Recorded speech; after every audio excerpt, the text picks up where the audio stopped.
বিশ্বজুড়ে পালন করা হচ্ছে পবিত্র আশুরা। আজ 10ই মহরম। বিশ্বজুড়ে মুসলমানদের জন্য অত্যন্ত তাৎপর্যপূর্ণ ও শোকবহ এক দিন আজ। হিজরি বর্ষের প্রথম মাস মহরমের 10 তারিখ পবিত্র আশুরা হিসেবে পরিচিত। মহান আল্লাহর রহমত ও ক্ষমা পাওয়ার আশায় ধর্মপ্রাণ মুসলমানরা নফল রোজা, নামাজ, দান খয়রাত ও জিকির আজগারের মধ্যে দিনটি পালন করেন।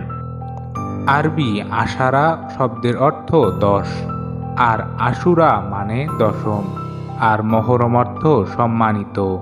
হিজরি 61 সনের 10ই মহরম সত্য ও ন্যায়ের পক্ষে যুদ্ধ করতে গিয়ে মহানবী হযরত মুহাম্মদ সাল্লাল্লাহু আলাইহি সাল্লামের দৌহিত্র হযরত ইমাম সোয়াইন রহমাতুল্লাহ এবং তার পরিবারের সদস্যরা কারবালার প্রান্তরে ফোরাত নদীর তীরে নির্মমভাবে শহীদ হন।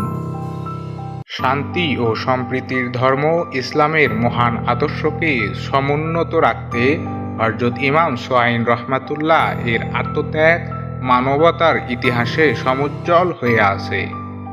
কারবালার এই শোকবহ ঘটনা অন্যায় ও অত্যাচারের বিরুদ্ধে সোচ্চার হতে অনুপ্রেরণা যোগায়, সত্য ও সুন্দরের পথে চলার প্রেরণা যোগায়। শিয়া সম্প্রদায় এদিন বিভিন্ন অনুষ্ঠানের আয়োজন করে থাকে, এর মধ্যে তাজিয়া মিছিল উল্লেখযোগ্য।